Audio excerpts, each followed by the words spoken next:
നമ്മുടെ കല്യാണം കഴിഞ്ഞിട്ട് എത്ര നാളായി, എത്ര ദിവസമാ നമ്മൾ സന്തോഷത്തോടെ ഒരുമിച്ച് ജീവിച്ചത്. വിരലിൽ എണ്ണാവുന്ന ദിവസങ്ങളിൽ മാത്രമല്ലേ നമ്മൾ ഒരുമിച്ച് ജീവിച്ചിട്ടുള്ളൂ. ബാക്കി എല്ലാ സമയത്തും ശ്രീയേട്ടൻ ബാംഗ്ലൂരിലും ദുബൈയിലും ബിസിനസിന്റെ കാര്യങ്ങളുമായിട്ട് അങ്ങനെ പലയിടങ്ങളിലായിരുന്നില്ലേ. ഭാര്യ എന്ന പേരുമായിട്ട് ഞാനിവിടെ എത്ര കാലം നിങ്ങൾക്ക് വേണ്ടി കാത്തിരുന്നു. ഓരോ ദിവസവും വിചാരിക്കും എല്ലാം ഒഴിവാക്കി നിങ്ങൾ വരുമെന്ന്. പക്ഷേ നിങ്ങൾക്കെല്ലാം DKയുടെ വാക്കുകളായിരുന്നു വലുത്. ഭാര്യമാർക്ക് വേണ്ടിയല്ല, DKക്ക് വേണ്ടിയാ നിങ്ങൾ ജീവിച്ചത്. പക്ഷെ ഇപ്പൊ അതൊക്കെ മാറി. ഓഹോ, ഇപ്പൊ എന്താ അങ്ങനെ തോന്നാൻ കാരണം? ഇപ്പൊ DK ആകെ മാറി, അപ്പൊ നിങ്ങളും മാറി. DKയുടെ ജീവിതത്തില് ഇപ്പൊ പ്രണയത്തിന്റെ പൂമരം പൂത്ത് നിൽക്കുകയല്ലേ. അപ്പോ നമ്മുടെ ജീവിതത്തില് പ്രണയമില്ലേ? ആര് പറഞ്ഞു ഇല്ലെന്ന്? DKയുടെയും ജ്യോതിയുടെയും ജീവിതത്തിൽ മാത്രമല്ല, നമ്മുടെ ജീവിതത്തിലുണ്ട് പ്രണയവും സന്തോഷവും ഒക്കെ.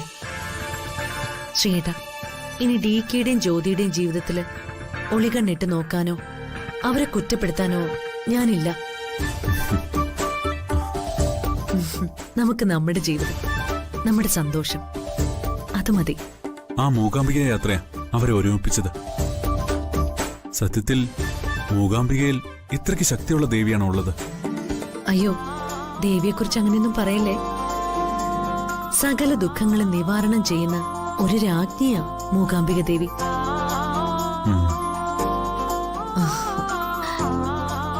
ശ്രീയേട്ടാ, ഞാനൊരു കാര്യം പറയട്ടെ. എന്ത് കാര്യം? നമുക്കും ഒരു യാത്ര പോയാലോ? എവിടേക്ക്? എവിടേക്കെങ്കിലും. എന്നാ വല്ല ബീച്ചിലേക്കോ റിസോർട്ടിലേക്കോ അങ്ങനെ എങ്ങോട്ടെങ്കിലും പോവാം.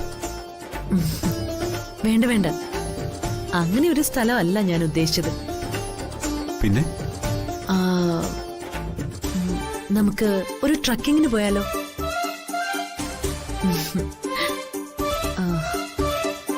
നമ്മളും താരയും ചിത്രയും.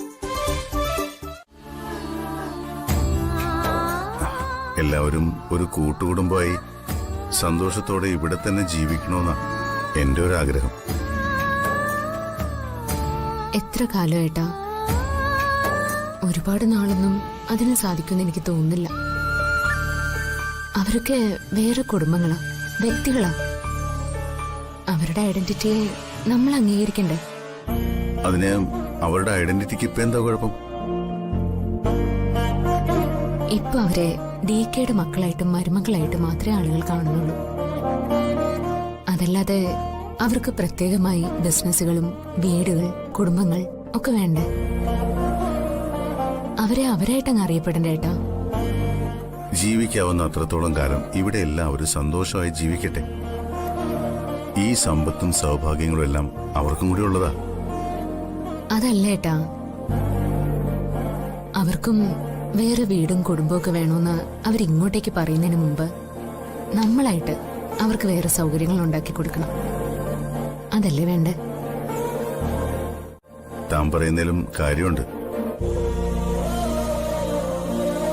നമുക്ക് ആലോചിക്കാം. എന്റെ ഭാര്യയുടെ അഭിപ്രായത്തിന് ഞാൻ വില കൽപ്പിച്ചില്ല എന്നാളെ പറയരുതല്ലോ. എന്തൊരു നല്ല ഭർത്താവ്. അല്ല, എനിക്കെന്താ കുഴപ്പം? ഒരു കുഴപ്പമില്ല. നിങ്ങൾ എന്റെ ചക്കര മുത്തല്ലേ?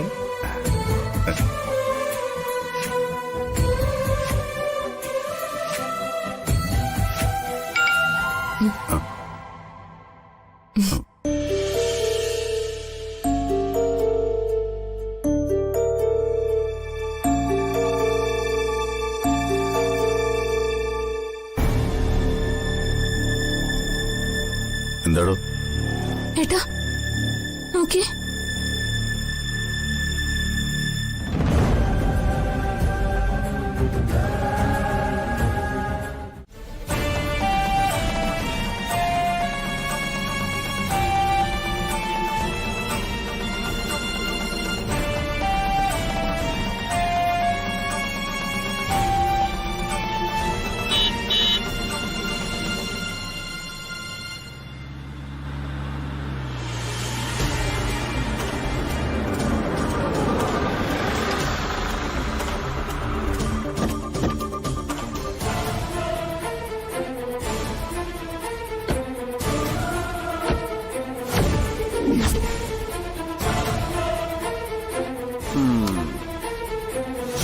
അപ്പൊ നമ്മുടെ ഏട്ടനേട്ടത്തമ്മയും വന്നിട്ടുണ്ട്. അപ്പൊ ഇന്നൊരു അഭിമുഖ സംഭാഷണം ഉറപ്പാ. അടിപൊളി.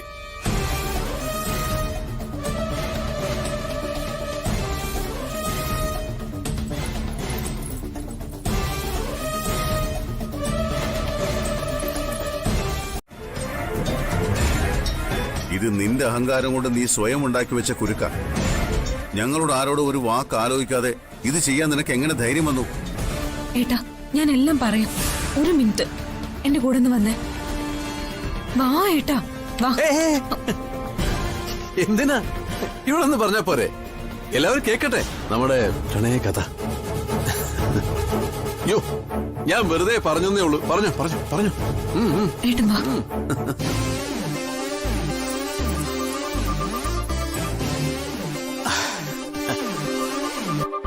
അങ്കിൾ, എന്തിനാ ഇനിയും ഞങ്ങളുടെ ഈ അകൽച്ച കാണിക്കുന്നേ? പിണങ്ങി.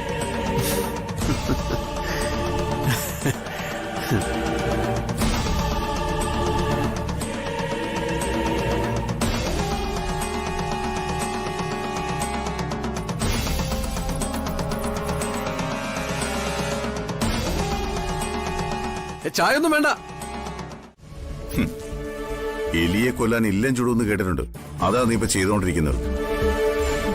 കൊല്ലേണ്ടത് എലിയാണെങ്കിൽ കൊല്ലുക തന്നെ വേണം ഏട്ടാ.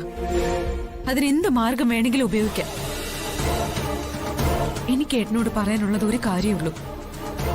ഏട്ടൻ അതിനെനിക്ക് വാക്ക് തരണം. എന്ത് വാക്ക്? ഇവിടെ വെച്ച് ഏട്ടൻ അയാളുമായിട്ട് ഒരു പ്രശ്നം ഉണ്ടാക്കില്ലെന്ന്. ഇങ്ങനെ ഒരു പ്ലാനിങ്ങിന്റെ ഭാഗമായിട്ടാണ് ഞാൻ അയാളുടെ ജീവിതത്തിലേക്ക് കയറി ചെന്നതെന്ന് അയാൾ അറിയരുത്. കൊള്ളാം. ഞാൻ അവനോട് സന്തോഷത്തോടെ ചിരിച്ചുല്ലസിച്ച് സംസാരിച്ച് ഇടപെടണമെന്നോ? അതൊരിക്കലും നടക്കില്ല. അതൊന്നും വേണ്ട ഏട്ടാ. ഏട്ടൻ അയാളോട് സംസാരിക്കണ്ട, പക്ഷെ വഴക്കുണ്ടാക്കരുത്. വഴക്കുണ്ടായ ഈ പ്ലാനിങ് എല്ലാം തെറ്റും. പ്രിയ, എനിക്ക് നീ ഒരു വാക്ക് തരണം. ഏട്ടൻ പറ, ഞാൻ എന്തും ചെയ്യാം. എത്രയും പെട്ടെന്ന് നീ അവിടുന്ന് തിരിച്ചിങ്ങോട്ട് പോന്നേക്കണം. അവിനാശമായുള്ള ജീവിതത്തിൽ നിന്ന് നീ പിന്മാറിയേ പറ്റൂ. എന്നിട്ടുടൻ തന്നെ നീ വേറൊരു കല്യാണം കഴിക്കണം. ഏട്ടോ, നിന്റെ കല്യാണം ഉടനെ നടന്നേ പറ്റൂ. ഞാൻ നടത്തും. അതിനുവേണ്ടി ഒരു പയ്യനെ ഞാൻ കണ്ടെത്തും. നീ എനിക്കിപ്പോ വാക്ക് തരണം.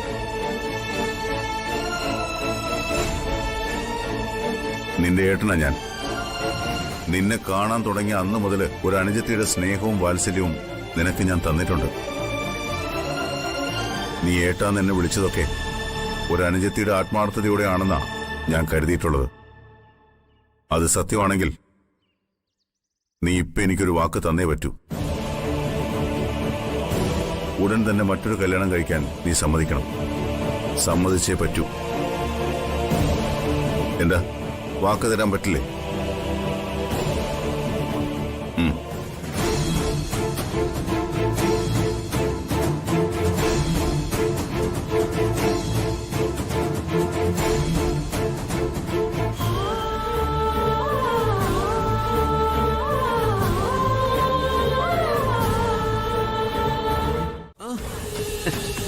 ആന്റി, ദേ ഒരാനയെ കഴിക്കാനുള്ള വിശപ്പുണ്ട് എനിക്ക്.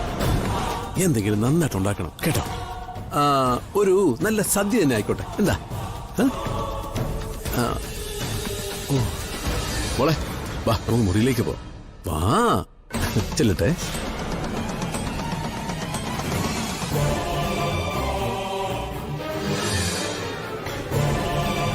അവൻ ഇത്രയൊക്കെ പറഞ്ഞിട്ട് പോയിട്ട് ഏട്ടൻ എന്താ അവനോടൊന്നും പറയാത്തെ?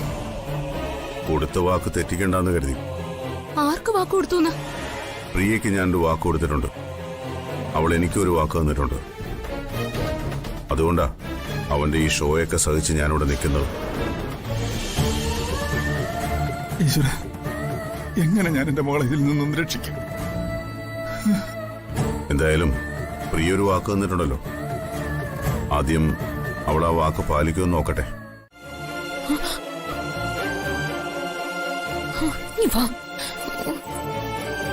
നീ എന്ത് മണ്ടത്തരമായി കാണിച്ച് എന്തിനാ ഈ മുറിക്കകത്ത് വന്ന് കയറിയ? ഞാൻ അറിഞ്ഞു നിങ്ങൾ ഇങ്ങോട്ട് കയറി വരുന്നു. നീ എന്തിനാ എല്ലാവരോടും എല്ലാം പറഞ്ഞത്? അതല്ലേ ഇപ്പൊ വലിയ കുഴപ്പമായത്. ഏട്ടനിപ്പൊ എല്ലാം അറിഞ്ഞില്ലേ? പ്രിയ, ഇത് നമ്മൾ കരുതുന്ന പോലെ അല്ല. ഇനി നീ അയാളുടെ കൂടെ ഇങ്ങനെ നിന്ന ആകെ കുഴപ്പമാവും. ഇത്രയും പെട്ടെന്ന് അയാളെ വല്ല ഭ്രാന്താശുപത്രിയിലും കൊണ്ടാക്കിയില്ലെങ്കിൽ നമ്മുടെയൊക്കെ ജീവിതം അയാളെ നശിപ്പിക്കും. ഒരുപാട് ദിവസം നിനക്ക് അയാളുടെ കൂടെ താമസിക്കാൻ പറ്റില്ല. എനിക്കറിയാം, പക്ഷെ എനിക്ക് 1-2 ദിവസത്തെ സാവകാശം വേണം. എങ്കിലും നമ്മൾ പ്ലാൻ ചെയ്ത പോലെ അയാളെ എവിടെയെങ്കിലും എത്തിക്കാൻ പറ്റും. തൽക്കാലം നീ അയാളെ വിളിച്ചോണ്ട് ഈ മുറിയിൽ നിന്ന് എങ്ങോട്ടെങ്കിലും പോ. അയാൾ ഈ മുറിയിലെ വാഷ്റൂമിൽ തന്നെ പോണെന്ന് പറഞ്ഞ് നിൽക്കുക. അയാൾക്ക് കുളിച്ച് ഫ്രഷായി ഊണ് കഴിക്കണം പോലും. എന്ത് ചെയ്യാനാ? നീ എത്രയും പെട്ടെന്ന് ഈ മുറിയിൽ നിന്ന് രക്ഷപ്പെട്ടു പോക്കോ. ഞാൻ നിന്നെ പിന്നെ വിളിച്ചോളാം. ഓ,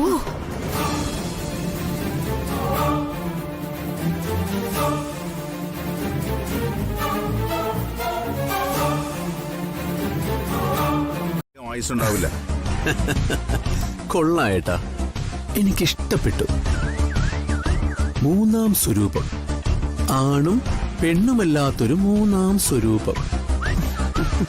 അങ്ങനെ എന്നെ കണക്ക് കൂട്ടിയത് ശരിയായില്ല. എന്തായാലും ഞാനൊരാണ് തന്നെയാ. അതുകൊണ്ടാടോ DK താൻ എത്ര എതിർത്തിട്ടും അവളെയും കൊണ്ട് ഞാൻ പോയത്. താനും തന്റെ ഭാര്യയും അവിടെ തന്തയും തള്ളയും എല്ലാരും കൂടെ ഒരുപാട് എതിർത്തതല്ലേ? എന്നിട്ട് അവള് സ്വയം ഇറങ്ങി വന്നു. എങ്ങനെ? നിങ്ങളെ രക്ഷിക്കാൻ, നിങ്ങളുടെ ശാന്തി മുഹൂർത്തം നടക്കാൻ. അവിടം വരെ അവളെ കൊണ്ടെത്തിച്ചത് ആരാണ്? DK. ഞാൻ. നിങ്ങൾ വിചാരിക്കുന്നതല്ല ഈ അവിനാഷ്.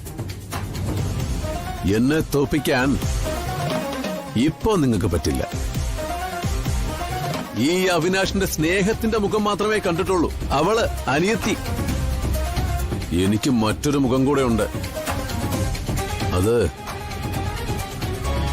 അതവള് കാണാൻ പോകുന്നതേ ഉള്ളൂ. അണയാൻ പോകുന്ന ഏത് തിരിയും അവസാനം ഒന്ന് ആളിക്കത്തും. പിന്നീട് പടുതിരിയായി അത് കരിഞ്ഞു തീരും. നിന്റെ കാര്യം അങ്ങനെ തന്നെയാ. എണ്ണയില്ലാത്ത വിളക്കിലെ പടുതിരി മാത്രമാ നീ.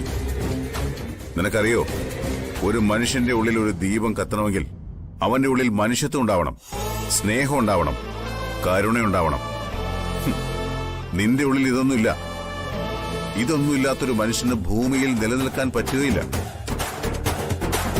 ആരുടെങ്കിലും കൈകൊണ്ട് തീരും.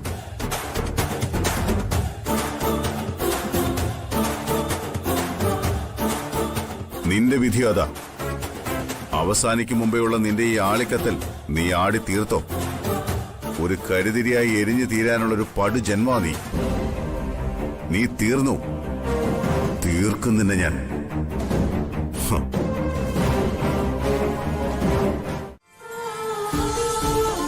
അയാൾക്ക് എന്നോട് അത്രയ്ക്ക് ഭ്രാന്തമായ സ്നേഹമുണ്ട്, ഇഷ്ടമുണ്ട്. എഴേ, അത് അവന്റെ വെറും ഭ്രാന്താണെന്ന് നീ എന്താ തിരിച്ചറിയാത്തത്? ആ ഭ്രാന്തുള്ളതുകൊണ്ട് എനിക്ക് ഇത്ര ഉറപ്പ്. അയാൾ എന്നെ ഒന്ന് നുള്ളി നോവിക്ക് പോലും ഇല്ലാന്ന്. അതേസമയം ഞാൻ കൊടുക്കുന്ന എന്ത് വേദനയും അയാള് സഹിക്കുമെന്നും എനിക്ക് ഉറപ്പാ. നീ എന്തൊക്കെയായി പറയുന്നത്? നീ അവനെ എന്ത് ചെയ്താലും അവൻ സഹിക്കുന്നോ? അതെ അമ്മേ, സഹിക്കും. കഴിഞ്ഞ ദിവസം എനിക്കത് ഉറപ്പായി.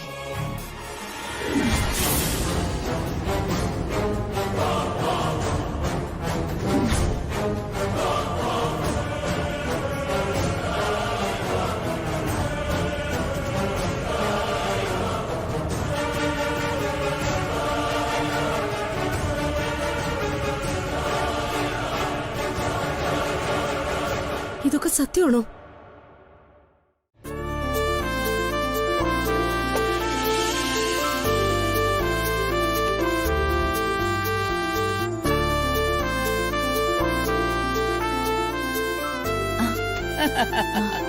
അതെ, എല്ലാരോടുമായിട്ടേ എനിക്കൊരു സന്തോഷ വാർത്ത പറയാനുണ്ട്.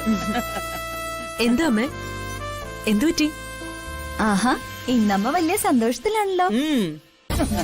ഇന്നെന്തോ സ്പെഷ്യലായിട്ട് ന്യൂസ് കിട്ടിയിട്ടുണ്ട്.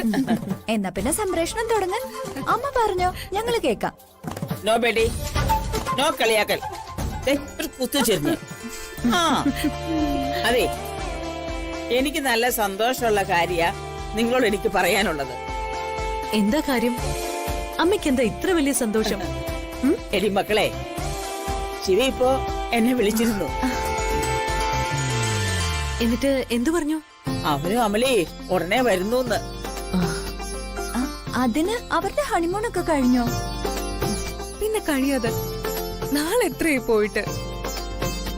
അവര് എന്ന് വരുന്നു വല്ലതും അമ്മയോട് പറഞ്ഞോ? നോ നോ നോ, ഡേറ്റ് ഒന്നും പറഞ്ഞിട്ടില്ല.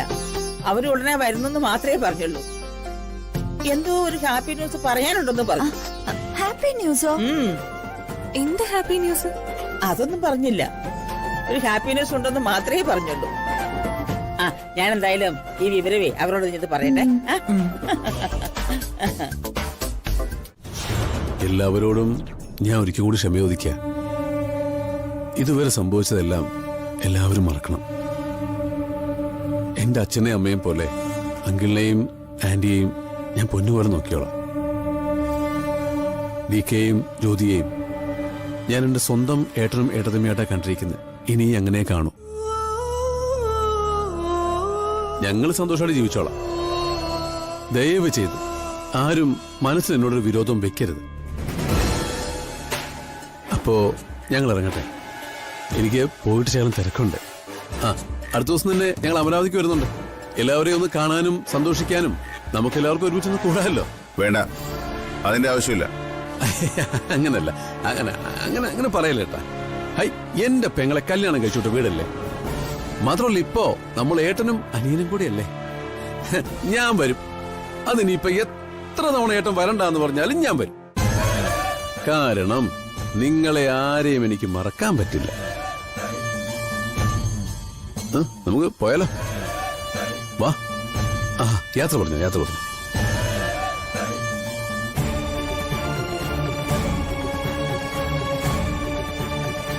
പ്രേമോളെ, എത്രയും വേഗം നീ അവിടെ വിട്ട് പോരണം. പറ്റുമെങ്കിൽ ഇന്ന് തന്നെ ഇവനുമായിട്ടുള്ള എല്ലാ ബന്ധവും ഉപേക്ഷിച്ച് പോന്നേക്കണം.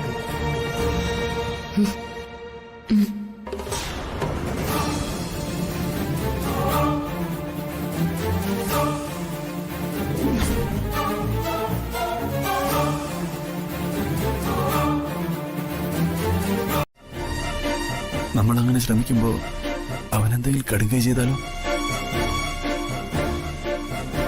അവൻ എന്ത് മറിമായവും കാണിക്കും.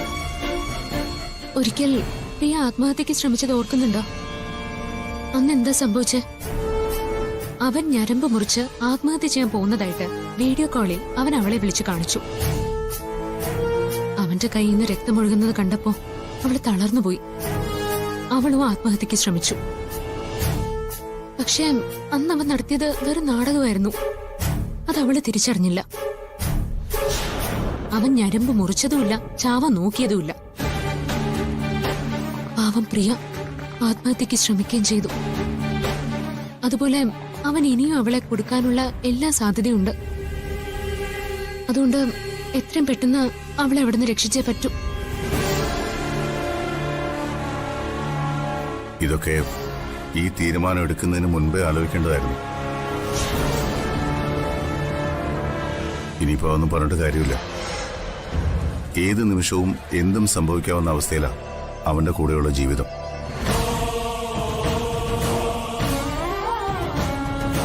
അങ്കിള് വിഷമിക്കണ്ട. എന്നെ കൊണ്ട് ചെയ്യാവുന്നത് എന്തും ഈ കാര്യത്തിൽ ഞാൻ ചെയ്യും. എന്റെ അനുജത്തിക്ക് വേണ്ടിയാ.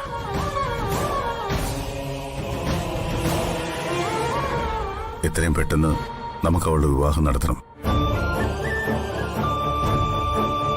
അത് മാത്രമേ ഉള്ളൂ ഇതിനൊരു പരിഹാരം.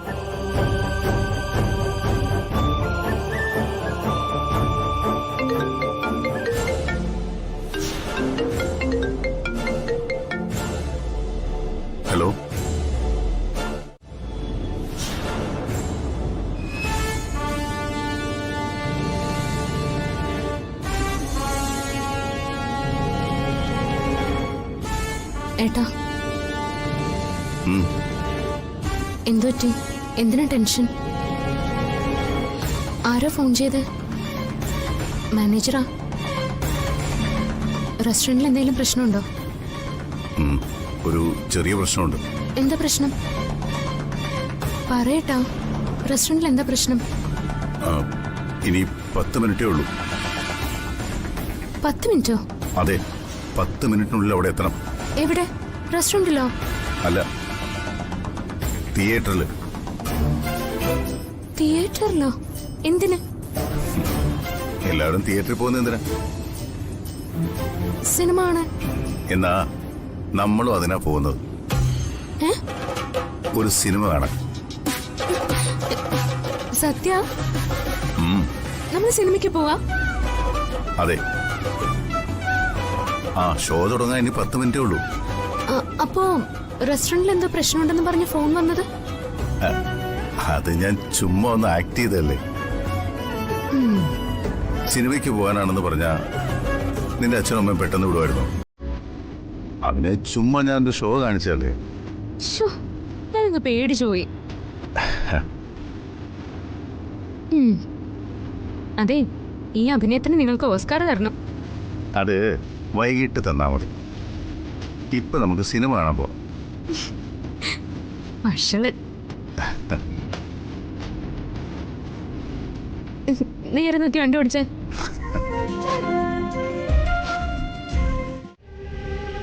എന്താ ബാലു, എന്താ പറ്റിയത്?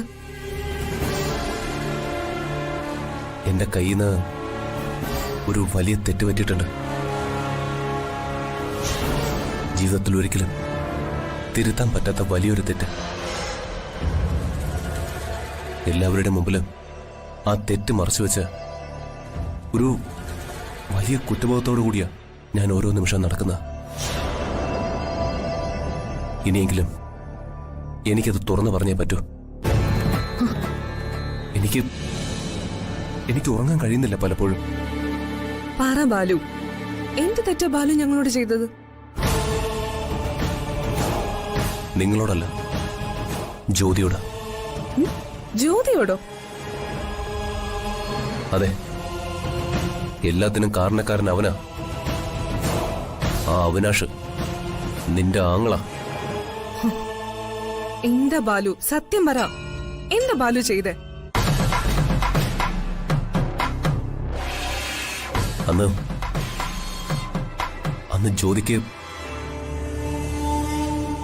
ജ്യോതിക്ക് ജ്യൂസിൽ വിഷം കലക്കി കൊടുത്തത്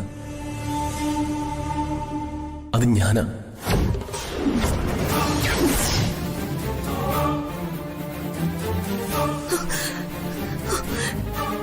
ബാലു, ബാലു എന്താ പറയുന്നേ? അതെ ചിത്ര, നീ എന്നോട് ക്ഷമിക്കണം. എല്ലാവരും ആവർത്തിച്ച് ചോദിച്ചിട്ടും ഞാനത് മറച്ചു വെച്ചു. ഇനിയെങ്കിലും എനിക്കത് പറഞ്ഞേ പറ്റൂ. ഇല്ലെങ്കിൽ എനിക്ക് ഈ വീട്ടിൽ സമാധാനത്തോടെ ഉറങ്ങാൻ പറ്റില്ല. ഇനി എനിക്കിത് രഹസ്യമാക്കി വെക്കാൻ പറ്റില്ല ചിത്ര. എന്താ ചിത്ര നീ കാണിച്ചേ? എന്തിനാ നീ അവനെ തല്ലിയേ? എന്താണ് ബാലു? ബാലു പറഞ്ഞത് കേട്ടില്ലേ താരേച്ചി? ഞാൻ ഇനി എന്താ ചെയ്യും? ദൈവമേ, എനിക്ക് എല്ലാവരോടും എത്ര തവണ ചോദിച്ചതാ? ബാലു, എന്താടാ, എന്താ ഉണ്ടായത്? ഇവളെന്തിനാ ഇപ്പൊ നിന്നെ തല്ലിയത്?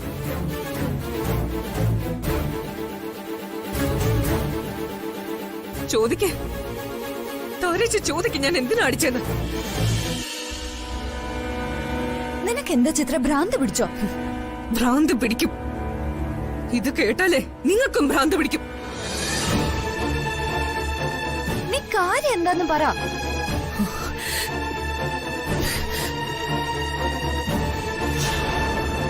അന്ന് ജ്യോതിക്ക് ജ്യൂസിൽ വിഷം കലർത്തി കൊടുത്തത് ബാലു ആണത്രേ.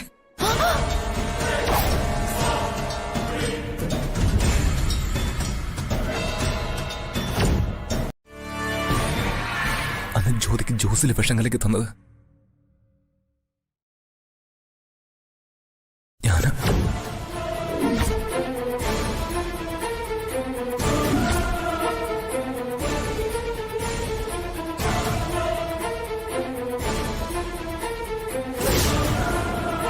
എല്ലാം അവിനാഷ് പറഞ്ഞിട്ടാ.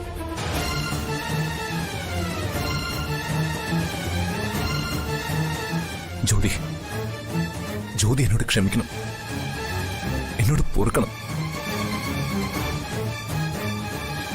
ഒരിക്കലും കൊല്ലണമെന്നൊന്നും വിചാരിച്ചിരുന്നില്ല. വെറുതെ ഒന്ന് കളിയാക്കി വിടണമെന്ന് മാത്രമേ വിചാരിച്ചിരുന്നുള്ളൂ.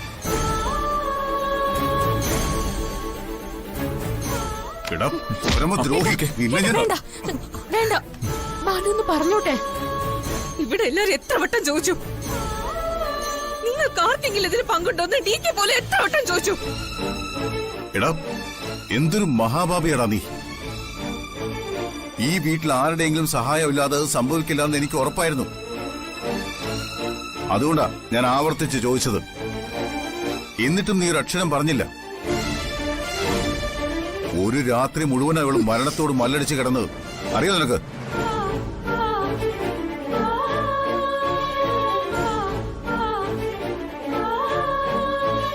പൈലറ്റിൽ കണ്ട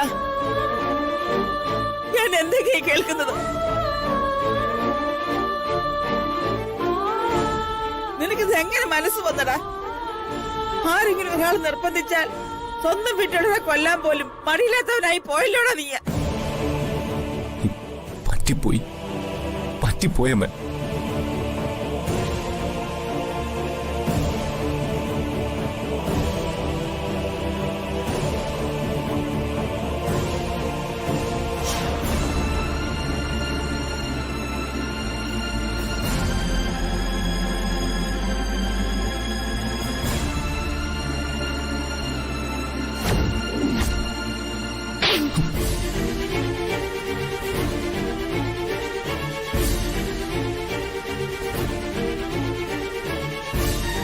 പറ്റിപ്പോയെന്നോ?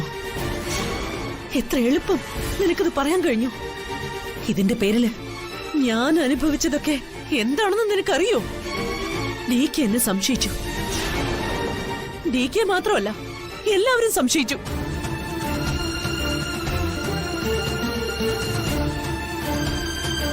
പറഞ്ഞല്ലോ ഏട്ടാ, അവന് വേണമെങ്കിൽ അത് പറയാതിരിക്കായിരുന്നല്ലോ. നമ്മൾ ആരും അത് അറിയേയില്ല, അവനെ സംശയിക്കത്തുമില്ല. ഏട്ടാ, ഇനി അങ്ങോട്ട് ഇത് മനസ്സിൽ വെച്ച് അവരോട് പെരുമാറില്ലേ? പിന്നെ നിന്നോട് ചെയ്തൊക്കെ ഞാൻ മറക്കണോ? മറക്കണം. മറക്കേണ്ടതൊക്കെ മറക്കുക തന്നെ വേണം. ഇനി അവരിങ്ങനെ ഒന്നും ചെയ്യില്ല. ഇപ്പോഴത്തെ ഈ ഒരു അന്തരീക്ഷം ഒന്ന് മാറിക്കിട്ടാൻ അവരൊരു യാത്ര പോകുന്നതാ ഏറ്റവും നല്ലത്. നാളെ ഏട്ടൻ അതിനു വേണ്ട ഏർപ്പാടുകളൊക്കെ ചെയ്യണം.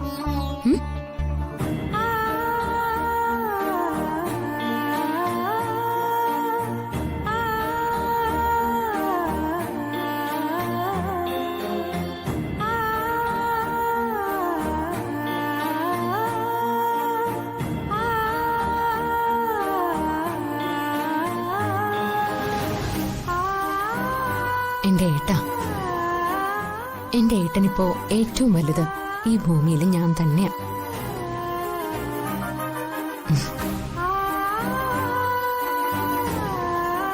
അപ്പോ എന്റെ ഏട്ടന് പ്രിയപ്പെട്ടവരൊക്കെ എനിക്കും പ്രിയപ്പെട്ടവരാ.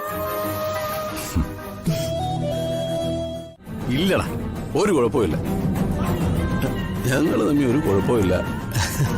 പ്രിയ ഭയങ്കര ഹാപ്പി അല്ലേ? എടാ, നീ വെച്ചേ, ഞാൻ അങ്ങോട്ട് വിളിച്ചോളാം. ചുമ്മാ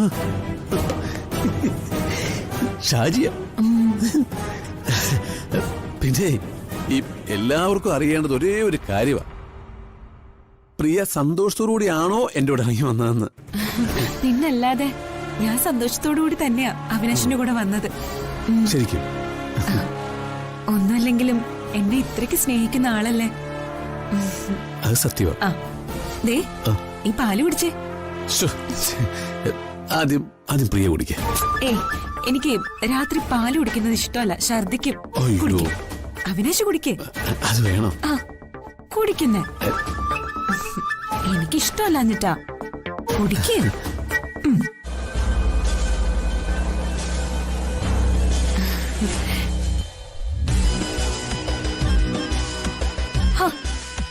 കുടിക്ക് കുടിക്ക്.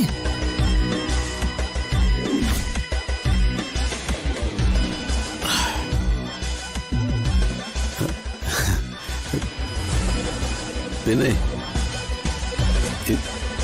ഇന്നലെ നമ്മുടെ ശാന്തി മുഹൂർത്തം ആകെ കൊളായിപ്പോയി.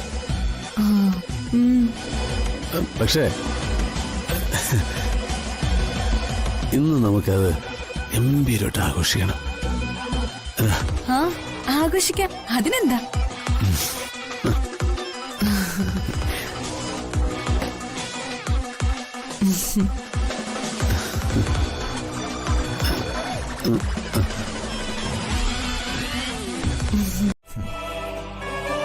ഇതിനെല്ലാം കാരണം എന്റെ അളിയൻ അവിനാശ. ജ്യോതിക്ക് ജ്യൂസിൽ കലക്കിത്തരാൻ എന്നെ ഏൽപ്പിച്ചത് വിഷമാണെന്ന് ഞാൻ അറിഞ്ഞിരുന്നില്ല. അതറിഞ്ഞിരുന്നെങ്കിൽ ഒരിക്കലും ഞാനത് ചെയ്യില്ലായിരുന്നു. എന്നോട് പറഞ്ഞത് അതൊരുതരം മയക്കുമരുന്നാണെന്നാ. എല്ലാവരുടെ മുമ്പിൽ ജ്യോതിയെ കളിയാക്കാൻ ഒരവസരം ഉണ്ടാക്കണമെന്ന് മാത്രമേ ഞാൻ വിചാരിച്ചിരുന്നുള്ളൂ. സാരമില്ല ബാലു. ഇനി ബാലു ഒരു തെറ്റും ചെയ്യില്ലെന്ന് എനിക്ക് ഉറപ്പുണ്ട്. പക്ഷേ ഇതിന്റെ പേരിൽ നിങ്ങൾക്കിടയിലുള്ള സ്നേഹം അതില്ലാതാവരുത്. അല്ല, എന്താ ഇപ്പൊ ഇത് തുറന്നു പറയാൻ കാരണം? മറ്റൊരാവശ്യമായിട്ട് അവിനാഷ് ഇന്നലെ എന്നെ കാണാൻ വന്നിരുന്നു. ജ്യോതി ഇല്ലാതാക്കാൻ പുതിയൊരു പ്ലാനിംഗ് ആയിട്ട് ഇന്നലെ വന്നത്. ജ്യോതിയെ കൊന്നിട്ട് ആ കുറ്റം DKയുടെ തലയിൽ കെട്ടിവെക്കാനാ അവന്റെ ഉദ്ദേശമെന്ന് എനിക്ക് മനസ്സിലായി.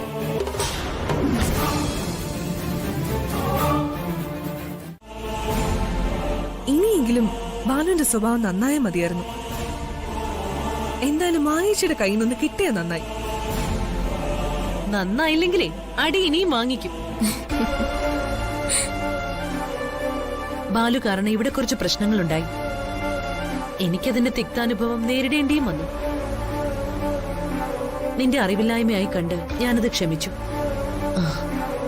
നീ എന്റെ അനിയനല്ലേടാ. നിങ്ങളെയൊക്കെ ഞാൻ അങ്ങനെയല്ലേ കണ്ടിട്ടുള്ളൂ. നീ അങ്ങനെ ചെയ്യുമെന്ന് ഞാൻ സ്വപ്നത്തിൽ പോലും കരുതിയില്ല. അതുകൊണ്ടാ ഇത് കേട്ടപ്പോ എനിക്ക് സഹിക്കാൻ കഴിയാത്തത്. പോട്ടെ, ഇനി അതെല്ലാം മറന്നേക്ക്.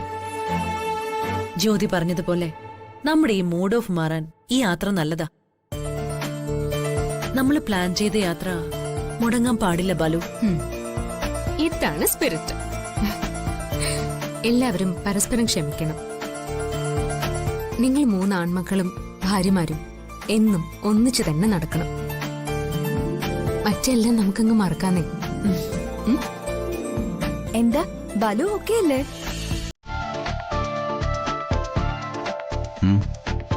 നോക്കാം. അത് ശരി. നിങ്ങൾ ഇത്രയും പേര് ചേർന്നൊരു ടൂറ് പോകാൻ തീരുമാനിച്ചിട്ട് ഇതുവരെ ഒരു സ്ഥലം കണ്ടെത്താൻ നിങ്ങൾക്ക് സാധിച്ചില്ലേ? അമ്മ പറയുന്ന എല്ലാ സ്ഥലത്തും ഒരു ക്ഷേത്രത്തിന്റെ സ്വാധീനം ഉണ്ടാവും. അതാണ് അമ്മ. ഈശ്വരനോടുള്ള ഭക്തിയാ ഇപ്പൊ അമ്മയുടെ മനസ്സ് നിറയെ. അതുകൊണ്ടാണ് അങ്ങനെ പറയുന്നത്. അമ്മയുടെ ഭക്തി ഇത്ര കൂടിയിരിക്കുകയാണെന്ന് ഞങ്ങൾ അറിഞ്ഞില്ലല്ലോ. അതിന് അമ്മയെ കുറ്റം പറഞ്ഞിട്ട് കാര്യമില്ല. നിങ്ങൾ ചെയ്യേണ്ട ജോലി നിങ്ങൾ തന്നെ ചെയ്യണം. നിങ്ങൾ എന്തിനാ അമ്മയുമായിട്ട് ആലോചിക്കാൻ പോയത്? എവിടെ പോകണമെന്ന് നിങ്ങളല്ലേ തീരുമാനിക്കേണ്ടത്. നിങ്ങൾ 6 പേർ ചേർന്ന് എവിടെ പോകണമെന്ന് തീരുമാനിക്കാൻ നിങ്ങൾക്ക് കഴിയുന്നില്ലെങ്കിൽ അതിനർത്ഥം നിങ്ങൾ തമ്മിൽ സൗഹൃദം ഉണ്ടെങ്കിലും അഭിപ്രായത്തിൽ ഒത്തൊരുമയില്ലെന്നാ. അങ്ങനല്ല DK. പലർക്കും പല സ്ഥലത്തും പോണമെന്ന് ആഗ്രഹമുണ്ട്. പക്ഷേ എല്ലാവർക്കും കൂടി യോജിച്ച ഒരു സ്ഥലം കണ്ടെത്താൻ കഴിയുന്നില്ല. അത്രേ ഉള്ളൂ പ്രശ്നം. അത് തന്നെ ഞാനും പറഞ്ഞത്. നിങ്ങൾ തമ്മിൽ ഒരു ഒത്തൊരുമയുടെ കുറവുണ്ടെന്ന്. എന്നാ പിന്നെ എല്ലാവർക്കും കൂടി പോകാനുള്ള ഒരു സ്ഥലം ഞാൻ പറയട്ടെ. പറഞ്ഞു കഴിഞ്ഞാ പിന്നെ ആർക്കും ഇഷ്ടപ്പെട്ടില്ല എന്ന് പറയരുത്.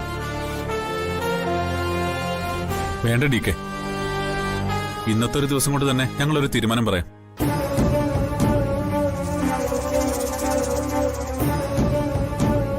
അധികം ദൂരത്തൊന്നും അല്ലാത്ത നല്ലൊരു സ്ഥലം തന്നെ ഞങ്ങൾ കണ്ടെത്തും. വളരെ നല്ലത്. എന്തായാലും ഇന്ന് വൈകുന്നേരത്തിന് മുമ്പ് ഒരു തീരുമാനം അറിയിച്ചാൽ ബാക്കി കാര്യങ്ങൾ ഞാൻ അറേഞ്ച് ചെയ്യാം. ശ്രീറാം,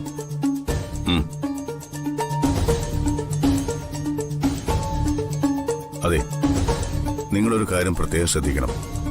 എന്താ ഡി കെ? ഞങ്ങളുടെ ഭാഗത്തുനിന്ന് എന്തെങ്കിലും തെറ്റുണ്ടായോ ഡി കെ?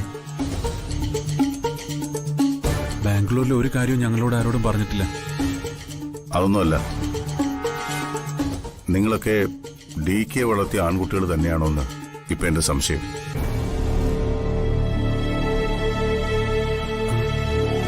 അതെന്താ ഡി കെ അങ്ങനെ പറഞ്ഞത്? ഇതാ, നിങ്ങൾ അവരുടെ ഭർത്താക്കന്മാരാ. ഒരു സ്ഥലത്ത് പോകാനുള്ള തീരുമാനം നിങ്ങൾ വേണം എടുക്കാൻ.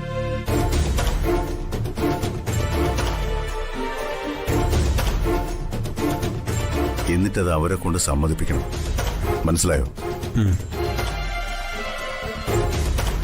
അതാണ് ഭർത്താക്കന്മാരുടെ മെടുക്ക്. ഇല്ലെങ്കിൽ ഇതുപോലെ ഇപ്പോഴും ഒരു തീരുമാനത്തിലെത്താൻ പറ്റാതെ വരും. മനസ്സിലായോ?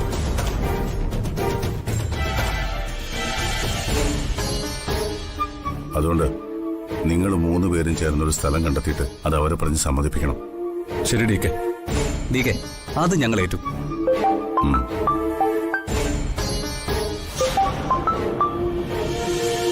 ഹലോ, എന്താ പറ്റിയത്? വേണ്ട വേണ്ട, ഒന്നും ചെയ്യണ്ട. ഞാനിപ്പോ വരാം. ഞാൻ വന്നിട്ട് തീരുമാനിച്ചാൽ മതി. എന്താ ഡി കെ? എന്തു പറ്റി? ഓഫീസിലൊരു ചെറിയ പ്രശ്നം. എന്ത് പ്രശ്നം? സാരമില്ല, അത് ഞാൻ തന്നെ പരിഹരിച്ചോളാം. നിങ്ങൾ ഇതിനൊരു തീരുമാനം ഉണ്ടാക്കും.